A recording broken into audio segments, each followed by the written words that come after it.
Raising Jazz is started with significant smash. Break quickly to start rushing in between horses is Street Donda. Running by the rail is Jen Slasher. Next on line is Jensen. Is Special then followed now by Maybe. This time Mascara comes next and on the outside is Boardwalk. While Emergency Express is the early trailer by about 12 lengths of the leader. Inside the tres octavo, we have Street Dawn moving up now on the outside is Significant Smash, and now says it's my turn to take the lead. We have Significant Smash by Orling anyhow.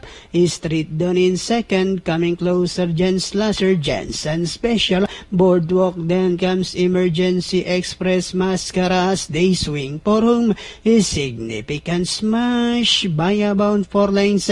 Moving up down on the inside is Boardwalk. Then next on line now is Jensen is Special, last 100 meters, Significant Smash, Jensen Special, Boardwalk, and finally it's Significant Smash, Jensen Special, Boardwalk, Emergency Express, maybe this time.